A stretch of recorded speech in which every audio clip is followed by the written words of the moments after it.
Welcome to Energy Talks, the podcast for energy nerds and those who like interesting conversation. I'm journalist Markham Hislop, and today we've got a favorite of mine, Kingsmill Bond. I've known him for years, and we've talked about his groundbreaking work on the global energy transition. He's got a new report out about energy security since he's moved over to Ember, which is a global think tank. So, welcome to Energy Talks, Kingsmill. Hi, Mark. Good to be back. This energy security, and the title of your report is Energy Security in an Insecure World, is really caught my attention, and I'll tell you why. Uh, it seems to me that over the last 3 years, maybe 5 years, let's say, that there has been a redefinition of what energy security means. So, if from a fossil fuel point of view, and in my world that means oil and gas primarily, the proponents, the advocates in that world see energy security as access to sufficient hydrocarbons at a reasonable price. That provides energy security. But that's clearly not the way the electrotech world, the clean energy technology world sees it. They see it as the absence of having to import fossil fuels to which might be cut off, which fluctuate in price. And I'll give you an example. Like after in 2022, when Russia invaded the Ukraine, Europe, where you live, uh, raised up the price or bid up the price of LNG supplies and sucked LNG out of Asia. So Yep. the Asian countries didn't have enough LNG. But if you import the wind, solar, EVs, batteries, heat pumps, you do it once. And then you've Yep. got decades of that technology. So that's kind of and I saw that reflected in your report. Have I summarized the two different views of energy security correctly? Yeah, I think so. I think the key point here is that we've been living under the Pax Americana, under the assumption that America was a relatively benign nation, which would keep the seaways open and ensure fair treatment for the transport of fossil fuels around the world. And clearly, events over the last few months have called that into question. So the assumption, he said mildly, but the assumption that people have been operating under for the last 80 years is not necessarily true anymore. And that I think is the key point. Actually, it's not, in fairness, it's not just what's been happening in the US. It's the rising tensions elsewhere. It's Putin's invasion of Ukraine, the Houthis. And the question really is, are you still safe to be importing fossil fuels the way that you thought you were safe? And the point then is that over the last, as I say, over the last 80 years, we've had this incredible surge in fossil fuel imports. Since we have decent data, and since 1960, it's increased 12 times. And now 37% of all primary energy demand across the world is imported fossil fuels. And there are 52 countries where more than half of their energy demand is from imported fossil fuels. So the point is that fossil fuels, if you don't get them, you have a certain amount of storage, of course, but because you burn them every single day, if you don't get them for a few months, then the lights go out and your factory's drawn to a halt and people can't drive anywhere. So it's really, really problematic. And I think we wanted to aim this report at this IEA conference on energy security to go, guys, it's not just a question of doing the old way of getting energy security. You got to completely rethink. You've been like the frog in the pot. The temperature just got turned up by Trump, and now you just got to get out of that pot because it might get a lot worse. Yeah, I see that happening all the time. And one of the let's go back to Russia's invasion of Ukraine.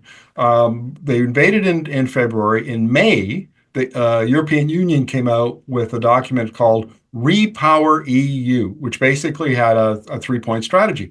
We're going to diversify our fossil fuel, our imports in the short term. We'll look for LNG to replace Russian gas was most of it.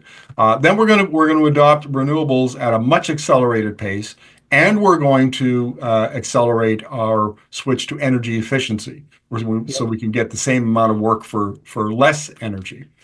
And And electrification, of course, yeah. right, and you live in that part of the world, so tell me from your point of view, how has that strategy worked out?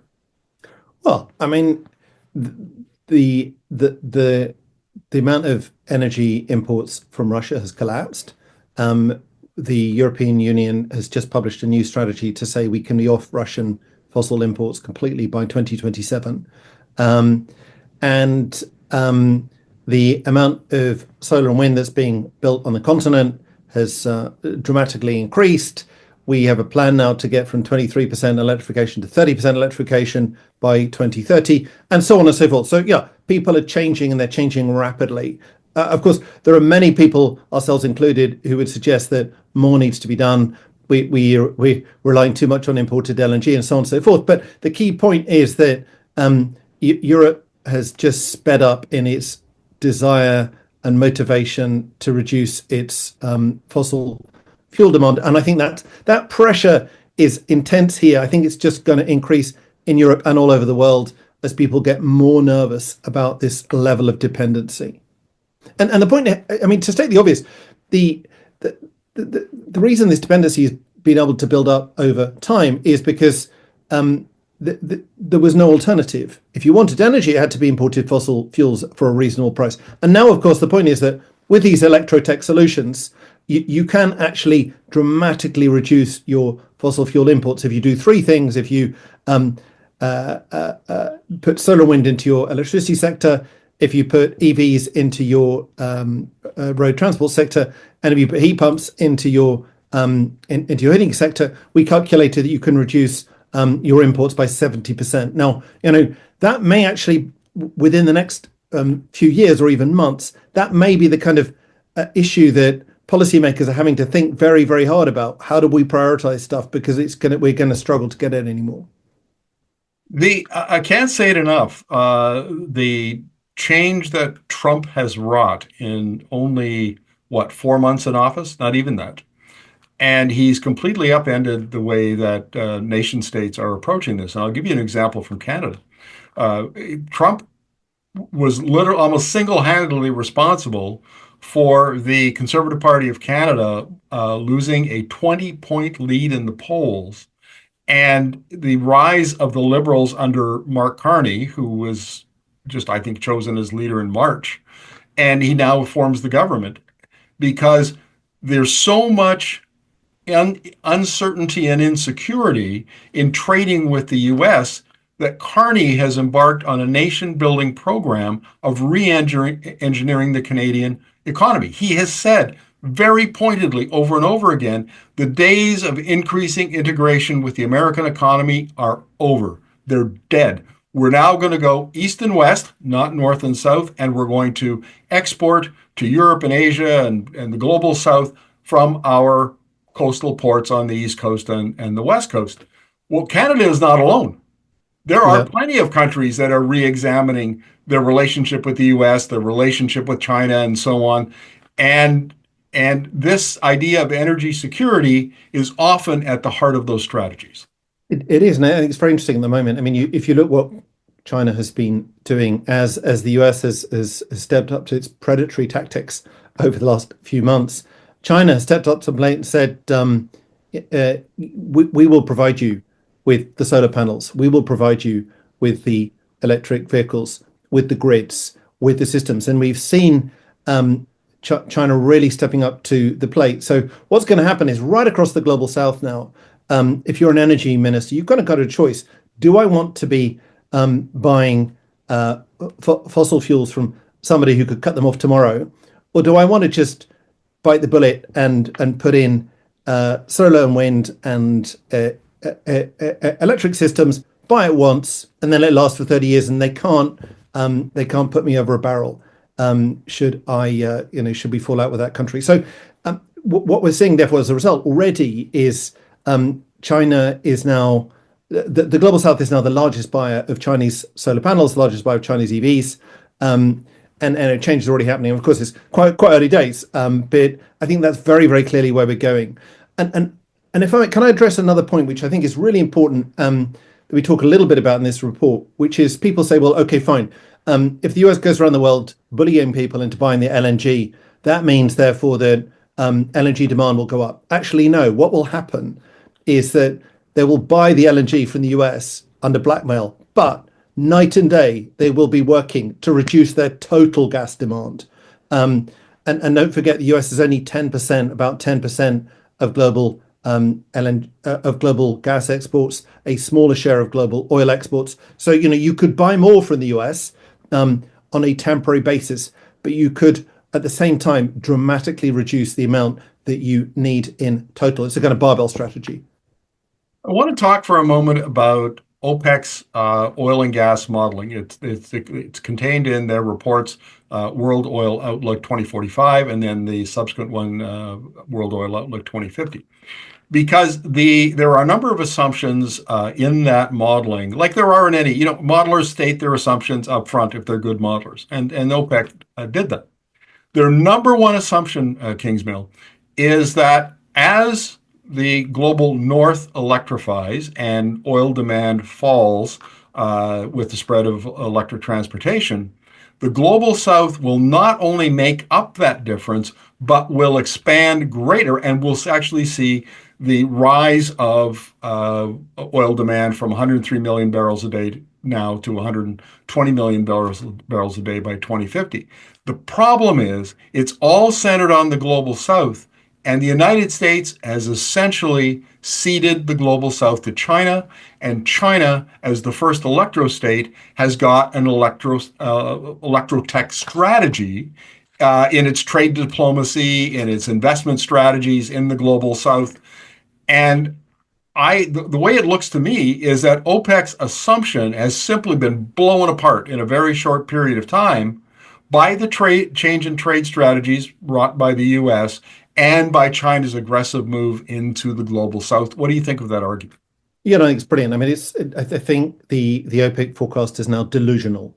Um, and there's an interesting paper that just came out a few days ago by the Oxford Institute of Energy Studies, looking at just comparing and contrasting OPEC forecast for Chinese gasoline demand with that of CNPC, the Chinese company, which I would expect knows a tiny bit more about what their oil demand is than OPEC. And OPEC's number is twice the level in 2050 of what the CNPC is expecting. CNPC thinks, and has said publicly now, we've peaked our gasoline demand in China. And the point then is that right across the global south, you're seeing this exponential leapfrog taking place as folks from Vietnam to Indonesia to India are just deploying electric transport systems. And it's not surprising, right? The average price of a car in the US, I think, is $50,000. In China, it's $10,000 for an EV. What do you think, folks? Those EVs are going to end up? They end up all across the global south. So it's just now a matter of time before people leapfrog. I think that's a big story. Yeah. Because the Canada is right next to the United States, we share a lot of our culture with them, and particularly, I mean, a lot of my work is with Alberta, which is we often call the Texas of the North. But the United States, well, North America, stands out as an anomaly in the global energy transition. I mean, the power of oil and gas incumbents to influence policymakers, to influence media, to influence the conversation around energy has left us with this idea that somehow magically oil and gas in particular are going to continue to grow out to 2050. And all you have to do, you don't even have to step foot outside of North America. All you have to do is read reports, read data, talk to people in Europe, talk to people in Asia, and it's an entirely different conversation. And it's clear to me that the United States is in the process of ceding its economic lead that it's held for 80 years to China, which is at the forefront of the electrotech revolution. This is true. I mean, it's tragedy, really. The debate in North America, regrettably, is poisoned by fossil fuel interests, and I'm always shocked. Actually, I talk to otherwise highly educated participants in the energy system, and they just have these extremely weird arguments, which no one else in the world thinks are likely to happen. And actually, your point actually reminds me of something else we noted in this report that North America is the only region in the world where nobody lives in a fossil fuel importer. So, 99% of Europe, 100% of China, um, the whole of Northeast Asia, the whole of South Asia, 66% of Africa, and half of LATAM are people living in fossil fuel importers who are desperate to escape the dependency on fossil fuel imports. But North America is, blithely not facing that problem, and therefore they don't face the pressure. Therefore, they see no necessity to shift, and it's quite worrying. Yeah.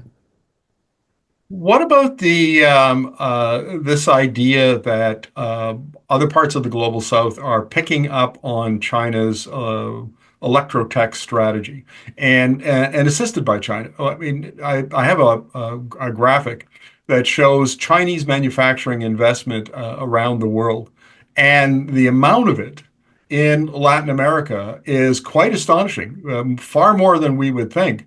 And what they're doing is they're saying, look, Brazil, not we want you to buy Chinese EV exports, but we also understand you have a domestic industry.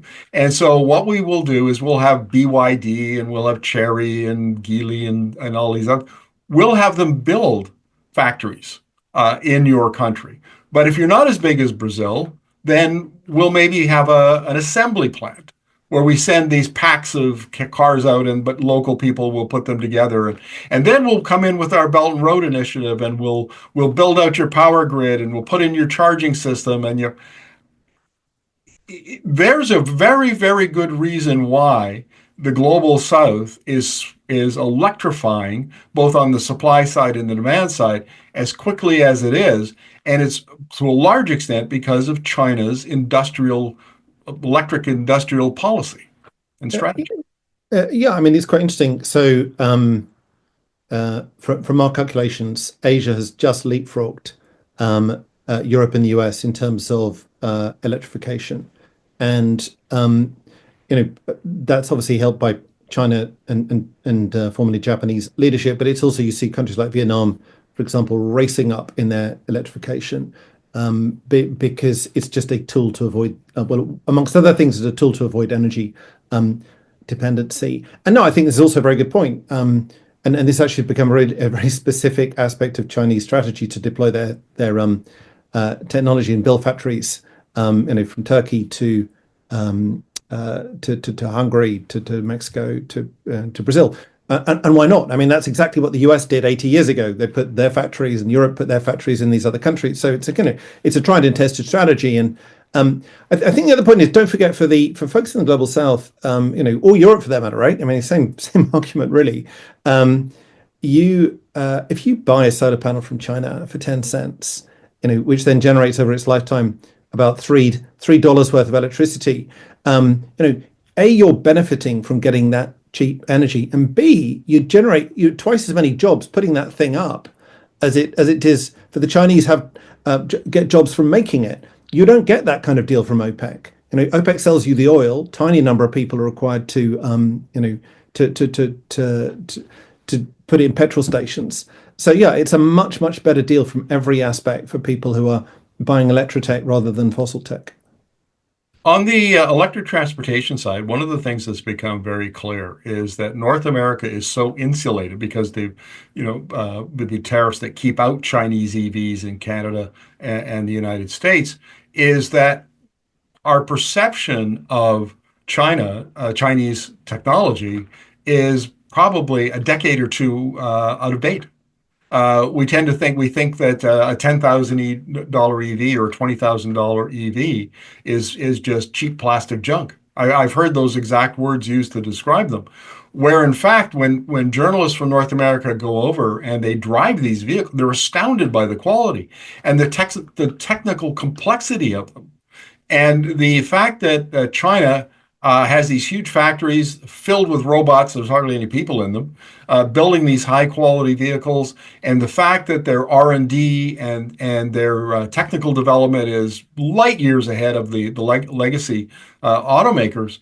If you don't see it yourself, if you're not exposed to the products of it or the process itself, you don't go to see the factories, you just have no clue how advanced China's clean energy manufacturing is.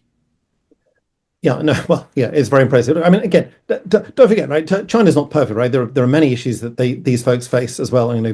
So we shouldn't be too adulatory.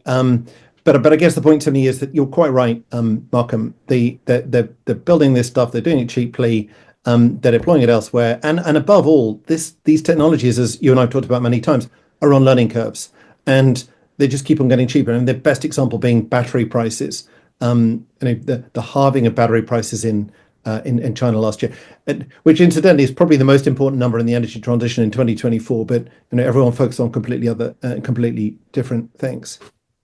That issue of being, praising China, and I get this all the time from the advocates of oil. China has plenty of problems. It burns way too much coal in its power sector. It's got human rights abuses. It's a surveillance state. It oppresses minorities. There's all kinds of problems.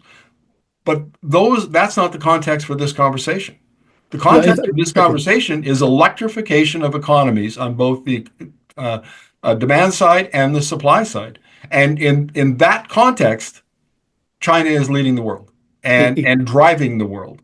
it is, and again, we've talked about this, many times. It's a technology shift, and technology shifts. You focus on, surprisingly enough, the technology, and in the same way as the US led the world in the invention and deployment of the internet, in the 1990s. Now China's doing the same thing with the electrotech revolution, and of course, there are pockets, right? Northern Europe, for example, Western United States. Um, where, Southwest India. There are specific areas which are keeping up and challenging them. So it's not as if China's going to have this as a completely open playing field, because there are people challenging them, and actually that creates more competition in the world. It's quite good. But yeah, the point is, if this is, as we believe, the energy future, you just have to deal with it. Right, and I quote you often because in interviews and in some of the documents that you and your team have written, you've said the race is long. We've only just begun this race, and there will be competition to the Chinese manufacturers out of India for sure. Some of the other Asian countries, parts of North America and Europe are already investing in and have products and are in the marketplace. So we really are at the beginning of the process. I think you and I more or less agree that the inflection point for all of the key clean energy technologies was only 2020 when Yeah, those technologies became competitive with the fossil fuel based technologies. How far we have come in 5 years, but you how have much very true. further we have yet to go.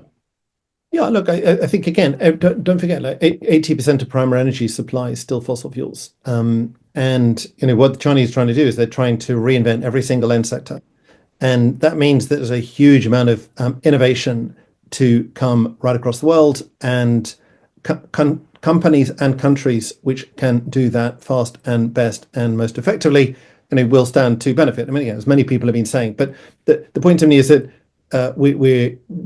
this just creates lots of opportunities. And the best analogy is what happened after 1800. 1800, everything was basically biomass. And then lots of people invented new ways of doing stuff. The world is being reinvented. That's true. And the context for this conversation, of course, is energy security. And as the technology gets better, as the technology gets cheaper, as manufacturing capacity increases and more of it is available around the world, the energy security argument is one of many, cost and availability and risk and all of those Yep. sorts of things. Yep. But energy security is increasingly becoming a selling point for electrotech, not a liability. It is, and I think what's the big difference between net zero, which is the old story, and energy security is that net zero is a problem which is 30 years away, or people can believe it's a problem 30 years away. Energy security is tomorrow's problem or today's problem. So it's like it's the difference between having a gun held to your head and being told that you need to eat less because you might have a heart attack in 20 years' time. I mean, it's just much more poignant and risky, and therefore I think energy security is actually a much more powerful motivator for change. Uh, Kingsmill, let's wrap up the interview this way. Look out over the next 5 years, and how do you see this unfolding?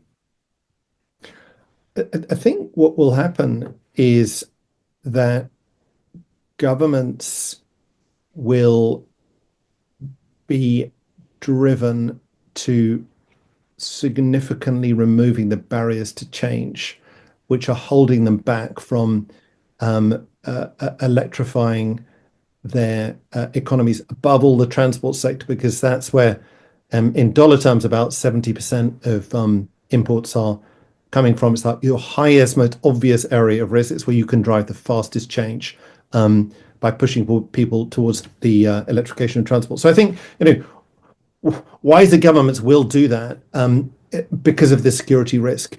Um, and that's not to say that there won't be plenty of governments, plenty of individuals who, for whatever reason, want to continue to slow down change. And there will be elections won and lost by people who've been encouraged, shall we say, by the fossil fuel industry to slow down change. But for people who actually got the interests of their people in at heart, in the 75% of the world that's importing fossil fuels, I think that's the route they're going to have to go down, and quickly, actually, because it's really scary to have that degree of dependency. Take, for example, Mexico, 54%, or sorry, over half of Mexican power demand is from gas imported from the United States. Will that last? Who knows?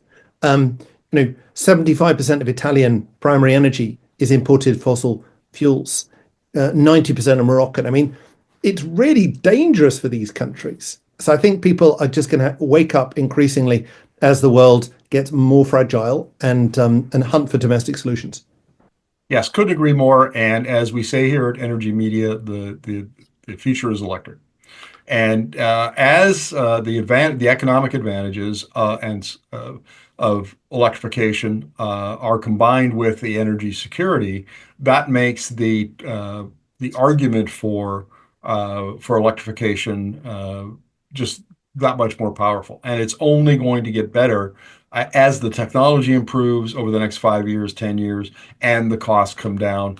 And it's already clear that electric technology is better, but by 2030, it'll be clear that it's superior. And then acceleration is the only likely outcome for the future. Well, Kingsmill, look, I always love talking to you. Thank you very much for Okay. this, and we'll Thanks, look Markham. forward to your next report. Okay, thanks a lot. Good to speak.